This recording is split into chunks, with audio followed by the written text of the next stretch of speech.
fireplaces. Would you look at that? Is that fun or what? I just love them. I love them. Look, they're just great. Oh, I just love these houses. So the basics. My name's Keith Miller. I work with my company, Miller Interior Design. Been doing that for about 20 years, and I am 42 years old. My wife and I live and work right here in Seattle, Washington. Challenges, I'll tell you, interior design is like the poster child for the worst business to run ever, because you're constantly fighting with all kinds of challenges. There's so many things that can go wrong at any given moment in an order, and managing people's expectations, so much negotiating and making sure that what you're making looks exactly right, but is gonna fit the price. It's really tough. That can be quite the challenge, but also fun, really rewarding. So how would I really describe myself? What would be my job title? Obviously interior designer, anybody can say that. But for me, if you would maybe mix an anthropologist with an installation artist, and then you mix into that a life coach who might happen to be the brother, the fun brother in your family. That's pretty much who I am, and that's how I go about helping people face the challenges that they're really craving for change. Little known facts about Keith. My dad broke into the Pentagon when I was younger. Oh, that's because he was a spy for the government. Don't worry, he was on our side, so all is well there. So yeah, he would do all sorts of interesting things for our government and saving POWs, and quite the hero. I found that there's something of that in the DNA of Keith as a designer. I kind of have the stealth required to make things happen when challenges hit. I also have some serious, awesome negotiation skills. I know how to convince anyone to do anything. Hopefully, I can convince anyone to do anything. Okay, so the craziest thing that's happened literally just last summer. All I want is custom embroidered drapery for a dining room of one of my favorite clients. That's all I was asking. Big deal. It's gonna be a couple months, maybe 3 or 4 max. It's just silk. Everybody has silk, right? No. All of the mills in Europe are closing last summer, so we're chasing, globe-trotting, looking all over the world for who can give us the silk material that we need. We finally get it, and just in time for the holidays when the workroom is booked, so we can't get the drapery in for the Thanksgiving meal she's hoping for. We're still waiting for it to show up, and it comes to the United States by boat when, you wanna guess when? Right when Hurricane Sandy hits the coast where they're trying to dock the boat. So they're floating around. All they're doing is floating around in the Atlantic Ocean, hoping to land sometime. So when it finally comes, I get the embroidery sent to me here in Seattle so I can confirm that it's exactly the way I want it, and they folded it with ironed creases like a linen tablecloth. You're supposed to roll it with pads, that's what you do. Oh! So we had to figure out how we're gonna press and iron out the details of this drapery. We finally get it to the workroom. The workroom calls us. We promise we'll get it working on at the 1st of January. I call up the first week of January. Okay, we got the fabric there, we got everybody there. How's it going?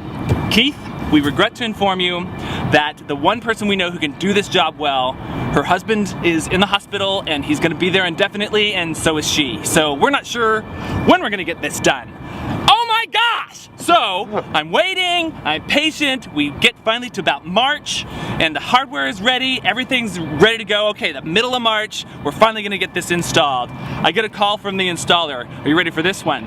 Well, we propped the hardware on the ground, which we usually do when it's not a problem, but the concrete floor absorbed moisture and it rusted the hardware.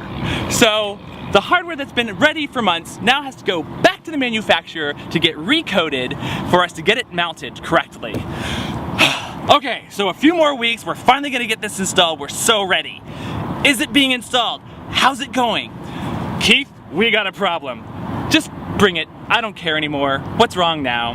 Well, all of our engineering that we did to make sure that this dead body kind of weight of this drapery can hang on this little rod didn't work. Something happened in the engineering and we got smiley faces hanging on the wall. It's just not even straight.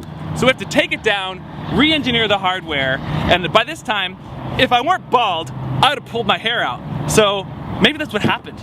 So anyway, at long last, after months and months, we finally get this stuff installed. That was freaking crazy, but very rewarding. And it only works well in the end with a good story to tell when the client is easygoing and sweet like the one I work with.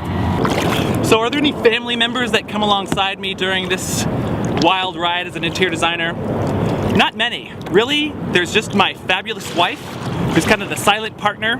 She tolerates me at the end of the day, telling her all of my crazy stories of what all's happening and listens to all the ideas I have. And I think they say behind every good man is a woman rolling her eyes.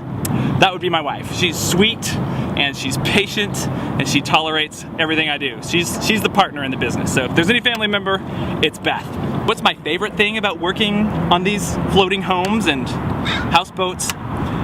There's so much imagination really allowed more when you're designing these spaces. People aren't really honed in on more of a traditional setting of a living experience. They really let you create something wonderful for them. And it's just such a blast to be able to treat people with a lot of creativity. That's what I really like. There's also just the issue of being in a really tight space. You have to think very clearly about every single millimeter around the house. You gotta make sure everything works correctly. So building in those tight cabinet designs and having living spaces that actually do work for entertainment and for rest, that can be a challenge, but it's just such a delight. Perhaps you're looking for a more posh, finely tailored, nicely dressed, elitist designer. I could probably pull that off for you. I bought this in France. Pretty swank. But that's just so not me! Or maybe you're looking for that laid-back, easygoing Seattle design guy. I could probably do that too. What you reading? Sweet. Wait a second. What if you're looking for somebody who's younger? Maybe with one of those bright, fall in love with me faces, that thick shock of hair. Well, what if I brought in Widget? What do you think? Do you think he'll work? What do you think, Widget? You want to do a show? Would you like to design boats? So, whoever you're looking for, I'm sure I can accommodate you. But whatever the case, I'm gonna still keep helping people laugh their way through the challenges of the change they face with the power of good design. Okay, see ya. Did I tell you how much I love these places? I love them! Look at them! I just love them! I just love them!